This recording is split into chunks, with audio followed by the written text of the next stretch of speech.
काम गर्नु सक्नुहुन्न भने अब हामी देश जिम्मा लिन्छौँ। यदि नराम्रो काम गर्नुभयो भने चाहिँ अब श्रम संस्कृति पार्टी आयो, यो देश जिम्मा लिनुको निम्ति अब श्रम संस्कृति पार्टी तयार भएको छ। हामी कहाँ थाप्न तयार छौँ। तपाईँहरूको पनि सत्ताधारी भएपछि बोली र व्यवहार मिलिरहेको छैन। भोट माग्नु जाँदाखेरि के भन्नुभएको, सुकुम्बासीको बस्तीलाई के भन्नुभएको थियो र के गर्नु हुँदैछ। वनादेश भनेर दिएको जनादेशवाला सरकारले जनताको चाहना राष्ट्रिय आवश्यकता अनुसार तपाईँहरू काम गर्नुहोस्। खुरुखुरु तपाईँहरूलाई कुनै चोर दैलोबाट ढोकाबाट झ्याउबाट च्याउनु पर्ने छैन। दुईटे बहुमत पुग्नुको निम्ति मात्रै 2 सिट बाँकी छ।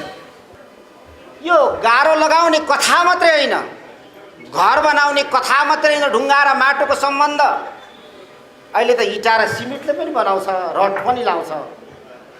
तर प्रकृति र पृथ्वीको कुरा गर्ने हो भने हजार हजार वर्षमा ढुङ्गाहरू खिँदै गएर माटो हुन्छ, माटोहरू दबिँदै र थिचिँदै गएर ढुङ्गा हुन्छ। यो प्रकृतिको नियम हो। त्यसकारणले ढुङ्गा भर माटो र माटो भर ढुङ्गा, 3 करोड नेपाली जनता अब यो नेपालको माटो नेपालको बाटोमा अब हामी हिँड्नै पर्छ। इतिहासको त्रुटिहरूबाट हामीले शिक्षा लिएका छौँ भनिन्छ।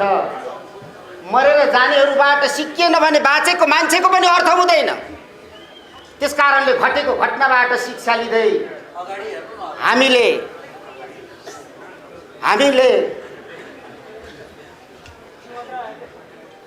शिक्षा लिँदै हामी एकताको यो बिन्दुसम्म आइपुगेका छौँ। वर्तमानको जिम्मेवारी बोध हामीले गरेका छौँ, किनभने जनताको चाहना तिमीहरू एक हौ भन्ने थियो। र अहिलेको सबै परिस्थितिको मूल्याङ्कन गर्दाखेरि साँच्चै हामी विचार मिल्नेहरू मन मिल्नेहरू एक ठाउँमा हुनुपर्छ भन्ने परिस्थितिको माग थियो। जताबाट तपाईँहरू नाप्नुहोस्, जताबाट तपाईँहरू विषयलाई बुझ्नुहोस्, इतिहासमा गल्ती भएको छ र त्यो गल्तीलाई हामी निसङ्कोच निश्चय नै हामी सच्याउने छौँ। र त्यो प्रण पनि आज हामी तपाईँहरूको समक्ष यो इतिहासको कठघरामा उभिएर हामी यो कसम खाँदैछौँ। अब बाटो अप्ठ्यारो छ, हामीलाई थाहा छ, लामो छ थाहा छ। तर हाम्रो पार्टीको अगाडि स्पष्ट नेपाली जनताको गन्तव्य, नेपाली जनताको भाग्य र भविष्य छ। हामी यो दावाका साथ भन्छौँ, किनभने हामीले धेरै परिस्थिति देखेका छौँ। न्युटनले भने जस्तै, किनभने हामी पुर्खाको काँधमाथि चढेर क्षितिज झेरिराखेका छौँ। यसको अर्थ हामी इतिहासको राम्रो समीक्षा गरेर त इतिहासको टाकुराबाट अर्को टाकुरामा हिँडिराखेका छौँ। इतिहासको गल्तीहरू हामीबाट दोहोरिने छैनन्। र यही पार्टी र यो विचारबाट नेपाली जनतालाई यो सारा रोग भोग शोकबाट हामी मुक्त गर्नेछौँ। यो आजको आवश्यकता हो र यो हाम्रो प्रतिबद्धता पनि हो। जनताका मुद्दाहरू धेरै छन्, जनताको मुद्दाहरू धेरै छन्। ती जनताको मुद्दाहरूलाई हामी सडकमा बेवारिसे हुन दिने छैनौँ। आज मुद्दाहरू बेवारिसे छ, मुद्दा उठाउने मुखहरू मूर्छित छन्। यहाँका उत्पीडित जनताका मुद्दाहरू, यहाँका गरिबीको मुद्दाहरू, यहाँका भ्रष्टाचारका मुद्दाहरू, यहाँका असमानताको मुद्दाहरू, राष्ट्रिय स्वाधीनताको मुद्दाहरूलाई हामी सूत्रबद्ध ढङ्गले उठाउनेछौँ। र हामी साँच्चै नै यो देश सगरमाथाको र यो देशमा सगरमाथा छ। यही देशमा बुद्ध पनि जन्मेको हो। यो देशमा बुद्ध जन्म्यो, भारतमा ज्ञान प्राप्त गर्यो, चाइनामा ज्ञान छरियो। यो संस्कृतिको पनि हामीले यो हाम्रो सानो देशबाट विशाल सन्देश दिनुपर्नेछ।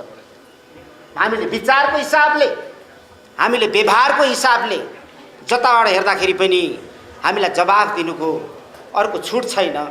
र त्यो एउटा यात्रामा हामी छौँ।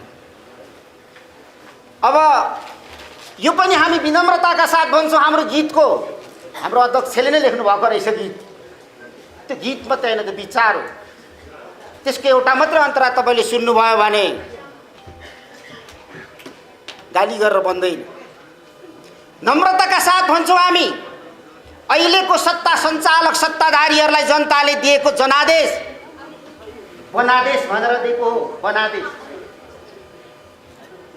बनादेश भनेर दिएको जनादेशवाला सरकारले जनताको चाहना राष्ट्रिय आवश्यकता अनुसार तपाईँहरू काम गर्नुहोस्। खुरुखुरु तपाईँहरूलाई कुनै चोर दैलोबाट ढोकाबाट झ्याउबाट च्याउनु पर्ने छैन। दुईटे बहुमत पुग्नुको निम्ति मात्रै 2 सिट बाँकी छ। तपाईँहरू चोर दैलोहरू ढोकाहरू नच्याउनुहोस्।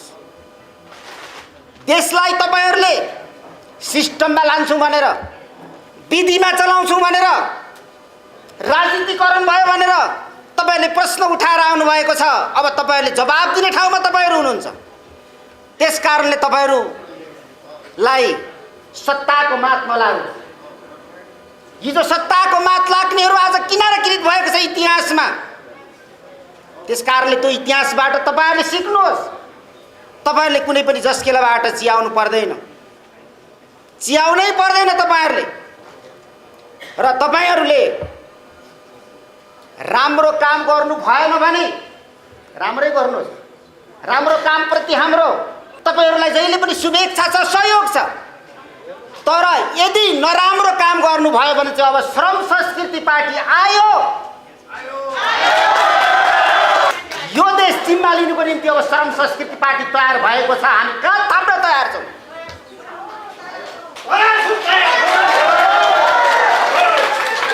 मेचीदेखि महाकालीसम्मको जनताहरू, हिमालदेखि तराईसम्मको जनताहरू आज माटोको सिमानालाई भत्काएर, राजनीतिक प्रशासन सिमानालाई भत्काएर विश्वभरि बसेका नेपालीहरू राम्रोसँगले तपाईँहरूले सुन्नुहोस् हाम्रो मुटुको ढुकढुकी।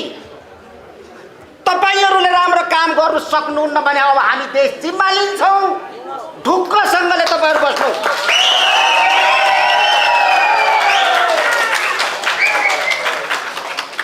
अब तपाईँहरूले यो कुरालाई फेरि पनि भन्छु, हेक्का राख्नुहोस्। अब तपाईँ बोली र व्यवहारको कुरा गरौँ। अगाडिको पार्टीहरू ठुल्ठुला नेताहरू के भए? उनीहरूको बोली र व्यवहार मिलेन। तपाईँहरूको पनि सत्ताधारी भएपछि बोली र व्यवहार मिलिरहेको छैन। भोट माग्नु जाँदाखेरि के भन्नुभएको, सुकुम्बासीको बस्तीलाई के भन्नुभएको थियो र के गर्नु हुँदैछ?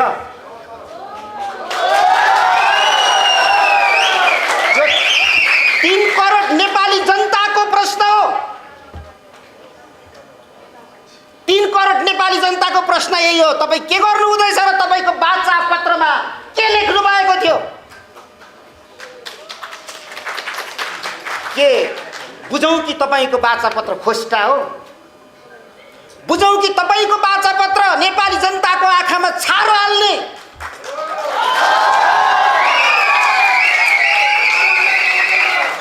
तथाकथित तमसुक हो? होइन भने तपाईँले जनतासँग गरेको करार पत्रमा, दायाँ बायाँ सही छाप गरेको करार पत्रमा जे लेखिएको छ त्यो बाटो हिँड्नुहोस्। होइन भने तपाईँलाई पनि नाङ्लो ठटाएर मुसो दलेर जुत्ताको माला लगाएर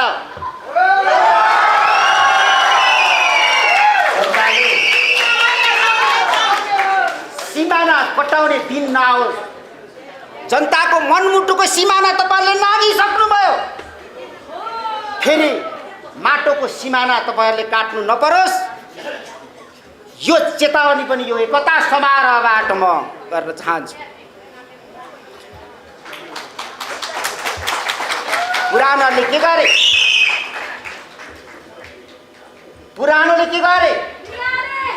जहिले पनि गरिबको कुरा गरे। मैले बोली र व्यवहारको कुरा गर्दैछु। गरिबको कुरा गरे।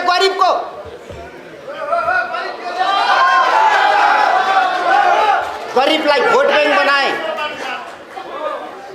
गरिबको कुरा गरे, सर्वहाराको कुरा गरे, किसानको कुरा गरे। तर सोच सामन्तको राख्यो। सोच सामन्तको राख्यो अनि जीवन चाहिँ पुँजीवादी बितायो, पुँजीवादी। अनि कुरा चाहिँ जहिले पनि समाजवादी गरिरह्यो।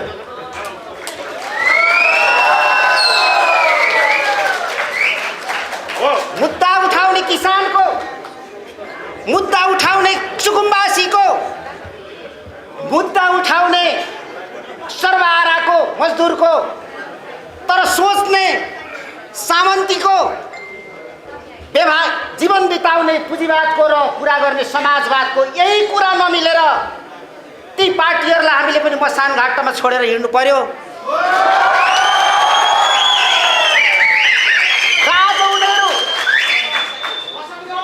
जनताले एक हातमा स्वस्तिक छाप्रो अर्को हातमा मतपत्र लिएर न्यायाधीश बनेर मतदान केन्द्रमा जाँदाखेरि तपाईँहरूलाई सीमान्तकृत बनाइदियो। तपाईँहरू आज रमिताइराख्नु भएको छ नेपाली राजनीतिमा। त्यसकारण सत्ताधारीहरूले कान खोलेर सुन्नुहोस्। सत्ताको मात लागेर हिँडिनाएको घोडा जस्तो सबैमाथि बुर्कुसी मार्दै हिँड्ने कोसिस नगर्नुहोस्।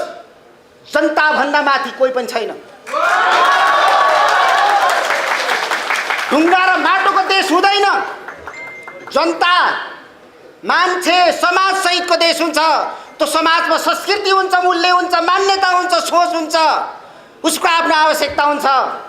तर जनतालाई रुवाएर तपाईँ जे गरिराख्नु भएको छ यसमा हाम्रो गम्भीर आपत्ति छ।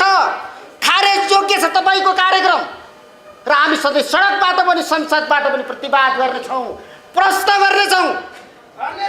त्यो प्रश्नको जवाफ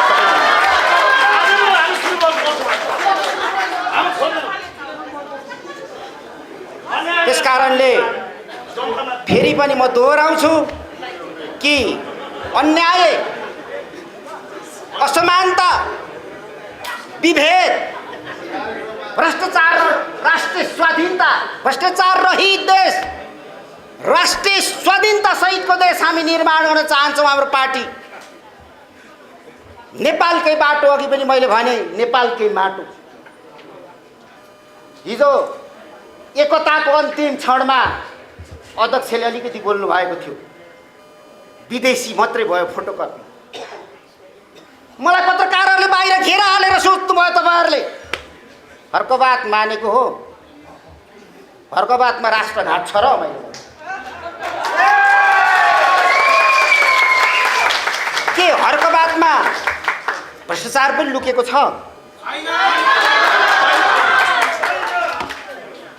के हर्कबातमा अरू त्यस्तै राष्ट्र र जनतामाथि गरेको अपराधहरू छन्? पत्रकारले भन्नुभयो छैन। छैन भने किन आपत्ति? छैन भने किन आपत्ति? अब बात बनाउने कुरामा त हामी मिल्दैछौँ, जुड्दैछौँ, अझै हामी संसारलाई बुझाउँदै लानेछौँ। यो पार्टीको भयो, यो देशको, संसारको बनाउने कुरामा त अब हामी ब्रेनहरू लगाउनेछौँ,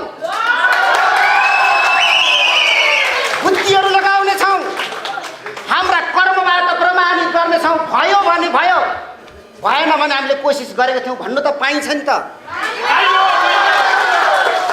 यहाँ त रेडिमेड खाने बानी भएको छ, चाउचाउ चाउचाउ, मही खानु बिर्सेर कोको कोलामा बानी भइएको छ। अनि त हाम्रो जिब्रोले मान्दैन। तर हामी हजारचोटि भनेर, हजारचोटि आफूलाई परीक्षित गराएर, ठुला ठुला मञ्च र समारोहबाट बहस गरेर, ठुला ठुला बिग मिडिया हाउसबाट बहस गरेर, हजारौं हजार यसका दस्तावेजहरू लेखेर प्रमाणित गर्ने हामी कोसिस त गर्न पाउँछौँ नि। फेरि पत्रकार साथीहरूलाई चाहिँ के साह्रो हो? पहिलो प्रश्न त त्यही पो, साह्रै गर्नुभयो क्या तपाईँ। त्यस कारणले तपाईँहरूले यसमा चिन्ता नगर्नु होला। हामी कोसिस गर्नेछौँ बाबा, कोसिस गर्नेछौँ। यहाँ दिल्लीको कुरा गरेर बेजिङको छाता ओढे कसैले, कसैले टोकियो जाने भनेर लन्डन पुर्याए। हामी त त्यस्तो गर्दैनौँ नि अध्यक्षजी, होइन? हामी ल्याउँछौँ भनेपछि ल्याउँछौँ। अब पुल लगाउँछौँ भनेपछि दार्चुलामा लाउँछौँ। यो हो बोली र व्यवहारको तादम्यता। यहाँ तपाईँले सिद्धान्तलाई यो पसीमा जाँच्दै लानु, नहुने कुरा नगर्ने, तर गरेपछि पुरा गर्ने। अहिलेसम्मको त्यही भयो। यति लामो राजनीतिमा तैँले किन गरे जस्तो भनेर फेरि पत्रकारले मलाई उता सोध्छ।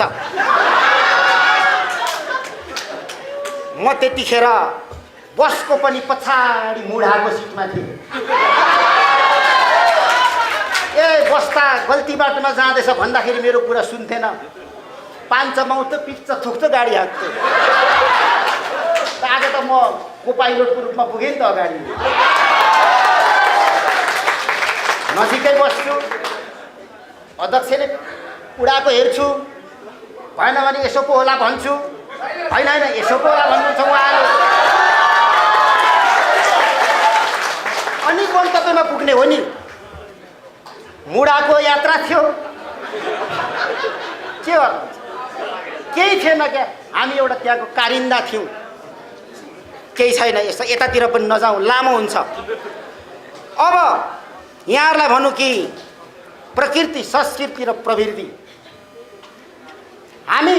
हाम्रो पार्टी र स्मार्ट एउटा पार्टीले मात्रै स्मार्ट देश र स्मार्ट जनता बनाउन सक्छ। यो पार्टी भविष्यमा हामी स्मार्ट बनाउँछौँ। अझै प्रकृतिसँग तुलना गरेर हामी यो पार्टीको स्वास्थ्य बनाउँछौँ। स्वास्थ्य, मान्छेको शरीरभित्र मुटु छ, अलिक तलतिर मृगौला छ, अलिक पल्लोपट्टि फोक्सो छ, उतापट्टि कलेजो छ। आपसमा यिनीहरू हस्तक्षेप गर्दैन।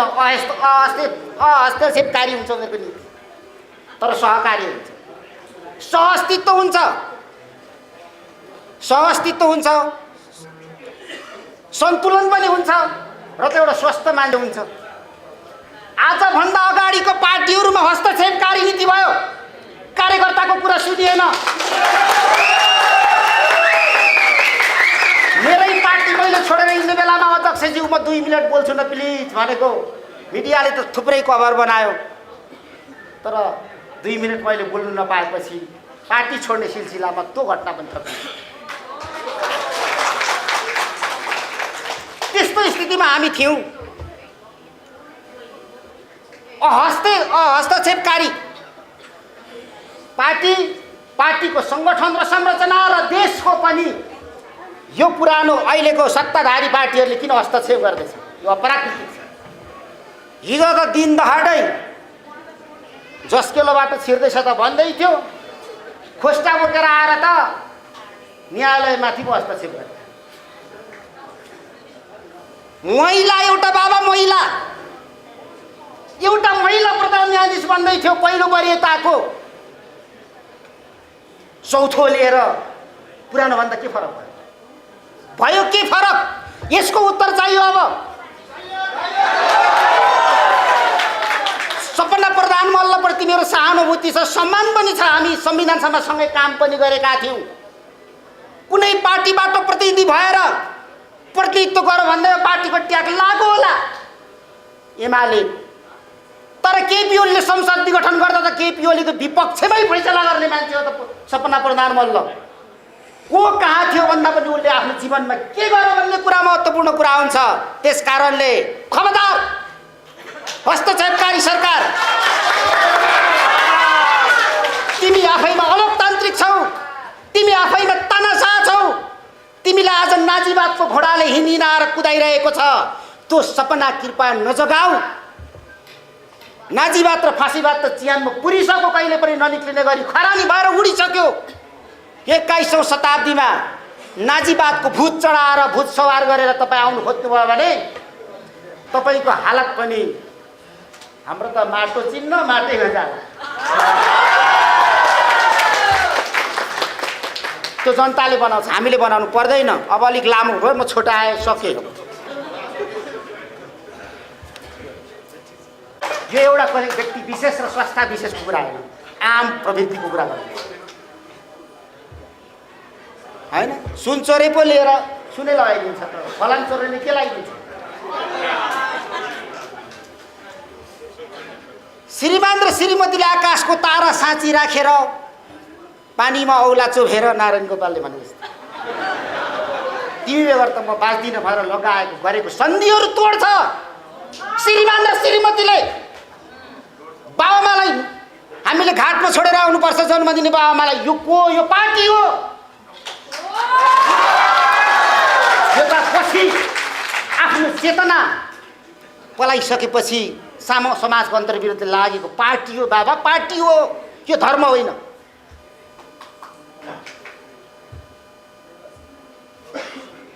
धर्म होइन यो।